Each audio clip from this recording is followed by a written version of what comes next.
of the biggest lessons you can learn in spirituality is that the universe or the world is a mirror. It will mirror back to you or reflect back to you what's going on in here. Your beliefs, your thoughts, your judgments, any unresolved issues, and some people call it your shadow. It will reflect that back to you. Why?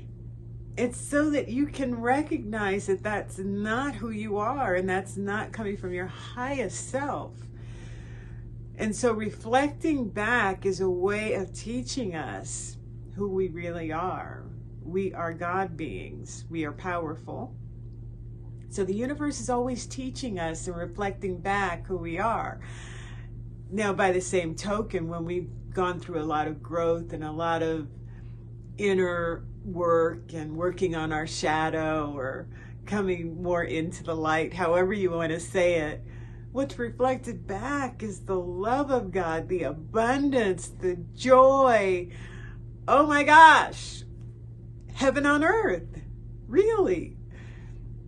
But sometimes when we're getting those lessons that are painful, it's hard to see it. So in this video, I went to Africa and I had a wonderful experience. But once again, the universe was reflecting back to me what I needed to acknowledge, what I needed to recognize as a lesson to take back my power and to not be in victim consciousness. I won't give it away, but this is a powerful video. Love you. Now, many of you know that I went to Ethiopia. I just got back a couple of days ago. It was a fantastic, emotional, spiritual, transformational experience. And there were many things that I learned along the way. Briefly, one of the things was that, I wrote the I Am Solution, which is about knowing who you are, getting your identity from the highest source possible, which is God. And so in Ethiopia, the people there are Jewish Orthodox Christians. And the reason that they identify like that is because they believe that they are part of the line of Judah, the Lion of Judah, meaning they are the lineage of Jesus. So Jesus was Jewish. He also created this thing we call Christianity. And so they are Orthodox Christians that are Jewish. And instead of 66 chapters in the Bible that we have in the United States, they have 100. They have ancient Christian texts that are not included in our Bible. And they are really faithful with their religious orientation. And what happens when you believe and know that you are part of the lineage of Jesus? That takes it to a whole nother level, because that is part of your DNA is God. And so how do the people react to that? Well, I found the people to be kind, to be considerate, to be patient in huge amounts of chaotic traffic. I never heard anybody yell or scream or honk their horn in anger, and no dents in the car, by the way. That's big. So these people really do embody what it means to be a descendant of God. Now, we're all descendants of God, but how does that show up in our countenance, in our character, in everyday life? That is the question. That's for those higher teachings. Now, I did have an experience in Ethiopia that I'd like to share that hopefully brings this home. I had an experience that when I came back, people were saying, well, how was your trip? So I got back about 4 days ago. People were like, how was your trip? And I said, wait a minute, I've got to process this. And a lot of times I can't process with people. I need to go within and say, what was that all about? So that's what I've been doing for the past 4 days. As a matter of fact, the first time I've talked about this was last night with my son. And he said, yeah, Mom, I knew something was going up. I knew you couldn't tell me right away. So I talked to him last night and was able to share what I'm about to share with you. And so you're really the only people that I've really shared this with in this context.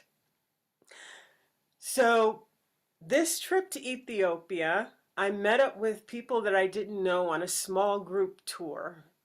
So I go to Ethiopia and then I meet up with 10 people. 6 were from the UK, 4 were from the United States. We had a beautiful tour guide and a driver, and we went all over Ethiopia. So I started out the trip, and this is me taking responsibility, very judgy. Now, judgy means like you have a judgmental mind and you're judging certain things about maybe the group. And I was judgy. The coronation was going on. I not anymore, had a strong opinion about the monarchy, colonization, all of that. So I was judgy. I need to exclaim that because remember when I said that what your frequency is going to determine the next situation that you encounter. What do you think I encountered the rest of most of the trip? I encountered judgy people. What was the universe showing me? Reflecting back to me what I had put out there on the table. This is how the universe shows us and teaches us what we're doing. Otherwise, we wouldn't know. But you have to be at a stage of awakening. That's why I keep going back to this is a prerequisite. Most people are asleep to their thoughts and how they create their next reality. So here I am. I was judgy. Now I'm being faced with at least 10 people that are judgy. Judging the culture of Ethiopia in front of me, judging slavery, you name it. Whatever trigger I had was going to be pushed because I was trying to push triggers with my judgment. So here it is being reflected back to me. So at one point, there was a particular person in the group, and because I have a lot of mother love energy, a lot of the Virgin Mother, Godhead, feminine love energy within me, I saw this person in all of his frailties. I saw that he was over 75. I saw that he was a former Marine. I saw that he would get inebriated every night. Why do people do that? Well, to cover pain. So I could feel his when he was being rude to everyone and was drunk. He said a name to me outside of my name. Let me just say this, it wasn't Dr. Carmen Smith. So he called me out of my name. It was a rude name. And what I heard myself saying was, that was not very polite to say. Then I could see him trying to say something else, meaning to make it, so let me clarify. Sometimes people will say things that are rude, and then they will attack you for thinking that it's rude or taking offense. So I know that game. I wasn't going to play it. And I said, that was not a very polite thing to say. So I said that about 4 times because there was an attempt on his part to maybe justify what he was saying. Now, let me go deeper with this teaching. I was sitting across from him. It's kind of a blur because there was an energy that was coming from me that was directed at him, but also directed at the table. There was a long table where we were sitting, so it was directed at the table and everything. So I said it 4 times, but like I said, at the same time, there's this energy and this power that was coming off of me to him and to everyone to the room. After I said that, there was silence. I think I took another bite of food and I was done and I went to my room. During the night, there was arguing. So we were at a lodge in Ethiopia where you could hear everything. And there was arguing between this person, this former Marine full of pain that was drunk, and another person in the group. And because I wasn't tuned into that frequency, I could hear the noise, but I wasn't picking up on any words, but I just wasn't in that frequency to even be interested. Because when you're not on the lower frequencies, you really can't, it's like the Peanuts, womp, womp, womp, womp, womp, womp. It just doesn't resonate with you. And so I was in my room going, what was that? Was I angry? And I took an inventory and I said, I wasn't angry. I was very calm, but I was firm. And you know, there's the word firm in affirmations. I was very firm, but I felt like I was affirming no more. This person had been through 75 years of pain, of lower frequency vibration. And let me take it to a step deeper. I created him. See, that's going to blow your mind. But we're master creators. And I created him for that group. Why? So you can see that's what I was thinking about all night. I wasn't thinking about the argument. I'm on a different frequency. I'm like, if I'm the creator of my world, those 10 people were my creation. That person with pain, I created, that was rude and drank every night. I conjured him up. So I didn't know why until the next day. The next day I came down to breakfast. We had breakfast, lunch, and dinner together. We were on a van together. So for 9 days, I was with this person. And on the 9th day is when this thing happened. We had 4 more days together. And so at breakfast, I came down and he needed a menu. And I had the menu and I handed it to him.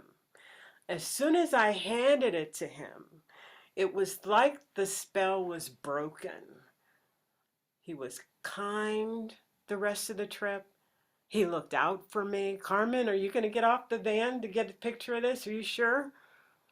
He was more caring, and I saw a transformation in him. But there's so many things, you can tell why I needed to process this for 4 days, because there's so much that pours out of this lesson. One of the things is that energy that affirmation of no more was not about, you shouldn't talk to me about that. That would be Carmen talking. What God is saying is no more pain. What God is saying is, Carmen, you don't have to play out this scenario anymore.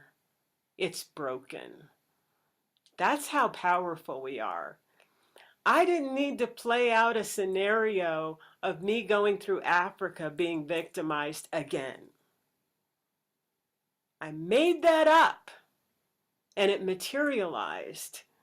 And what happened after I came down to breakfast and from the whole 4 days afterwards was there was a kind man there.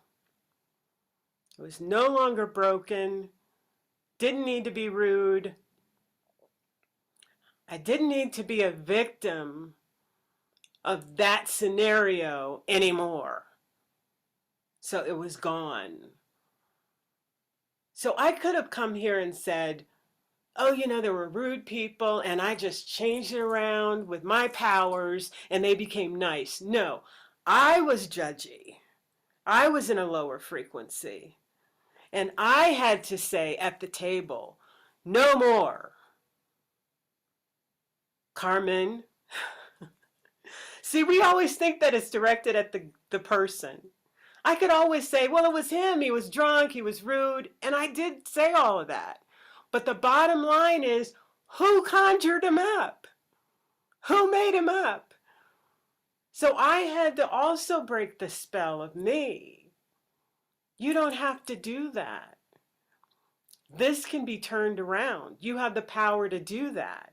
This is a higher level teaching. Because I'm not a victim in any story. Not if I'm a child of God. The only time I can be a victim is when I forget who I am and I go down to those lower frequencies. But let me tell you, there's a power within you that you can bring yourself back up again and snap yourself right out of it. And I did. So is it a story about his transformation? Well, there is no his. It's only one. It's only one of us here.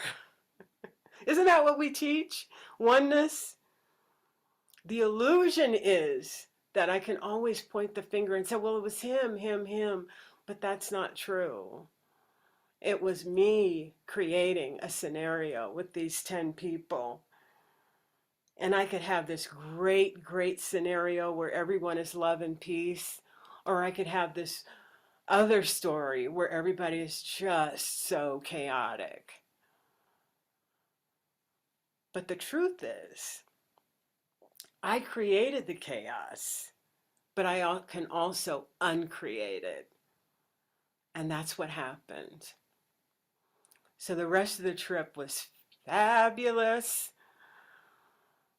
It was nurturing. I saw a difference in character in me and in those around me. And so I want to go back to that quote that Marianne Williamson did. Darkness is merely the absence of light, and fear is merely the absence of love. If we want to be rid of fear, we cannot fight it, but must replace it with love. And I needed to replace the frequency that I was generating with love.